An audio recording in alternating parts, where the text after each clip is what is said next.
Let me just say that I'm thrilled to be able to present this award. Anyone who knows me knows that I am quite often a man of few words, and so I especially appreciate how editorial cartoons, when they are done well, in your case, can speak volumes with saying and using very few words, if any at all. And so I would like to congratulate Ward Sutton. Ward has delivered high-impact editorial cartoons for the Boston Globe for 15 years.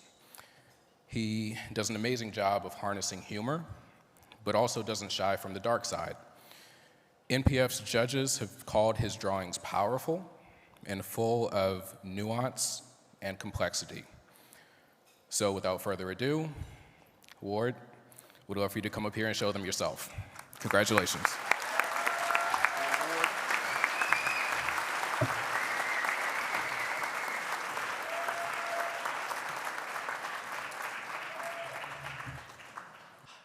Good evening, fellow members of the low-life, elitist, very unfair, totally biased, low ratings, enemy of the people. It's a pleasure to be here with you tonight.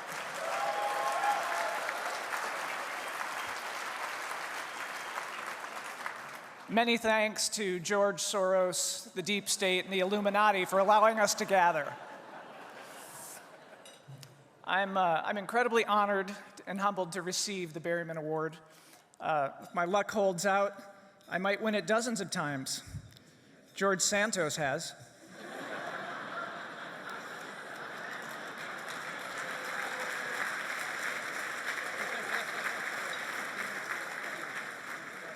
Thank you to this year's judges, to the National Press Foundation, and to the Berryman family, who created this award back in 1989.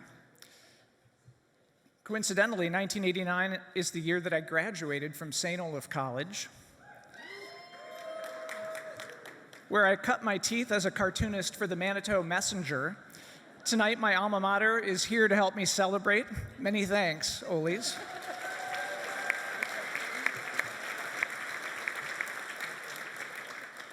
Responsible journalism is a crucial component to our democracy.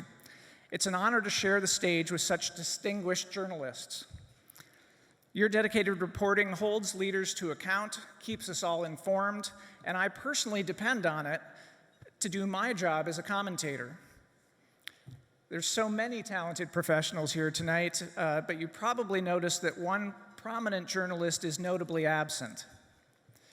Yes, Tucker Carlson is working hard on an investigation into transgender M&Ms.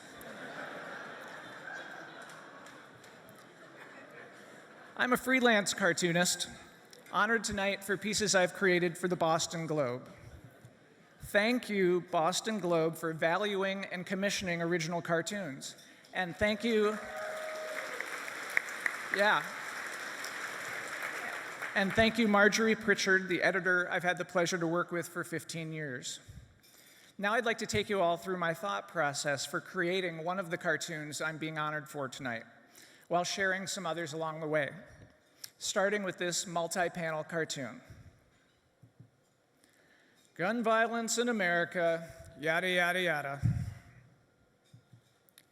Crazed gunmen, innocent victims, you know the drill, yada, yada, yada. Same story as last time, give or take a few minor details, yada, yada, yada. Never again, our hearts go out, yada, yada, yada. Second Amendment, guns don't kill people, please find enclosed campaign contribution, yada, yada, yada. It's an outrage, read this link, sign this online petition, yada, yada, yada. Yada, yada, yada. I made that cartoon in 2014. I've reposted it many times over the years, and sadly, it's just as relevant each time. With gun violence happening over and over, I drew this cartoon last spring. Groundhog Day, 2022. Then last May came the tragic shooting at Robb Elementary in Uvalde, Texas. This mass shooting involved a failed response from the local police department. there was surveillance footage of police officers standing around the halls of the school for over an hour, using hand sanitizer, checking their phones, while children were being murdered. When a shooting occurs, calls grow for stronger gun control, and those opposed immediately claim they're just trying to politicize the situation. And we all know who the politicizers are: Democrats. They are just shameless in their opportunism, harnessing public demand for change to forge common sense gun regulations that they never seem to be able to pass unless the bills are totally watered down. Republicans, of course, would never stoop to politicizing anything. They're pragmatic, always approaching the bargaining table in good faith, hoping to find consensus. We oppose any form of gun control, but we're open to a compromise on keeping flags permanently at half-mast. Certainly, the Republican governor of Texas wasn't politicizing when he made this tweet. "I'm embarrassed. Texas #2 in nation for new gun purchases, behind California. Let's pick up the pace, Texans."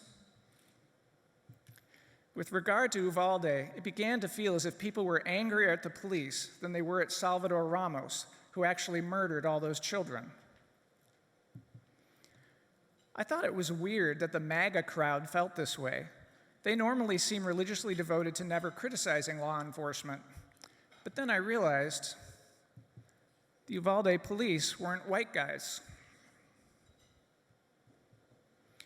I ruminated on this fixation with the police in action, and I was inspired to create this cartoon.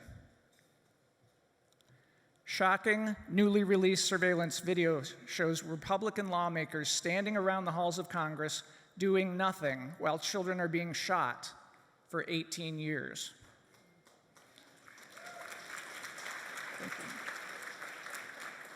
Like many people, I can get frustrated and discouraged. It can be hard for me to come up with new cartoons on the topic when it keeps happening and nothing happens.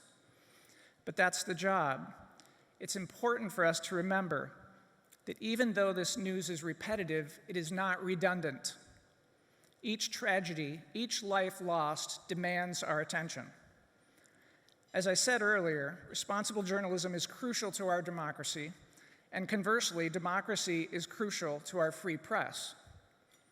On that note, I'll leave you with a single panel from a multi-panel cartoon of mine that imagines what life in the US might be like if democracy were to fail. No more being depressed by the news. No news is good news. I'd like to thank family and friends who are here with me tonight. And a very special thank you to Sue Unkenholtz, my wife, my business partner, and the person who gives me feedback on everything I create. I love you. Thank you all very much. Good night.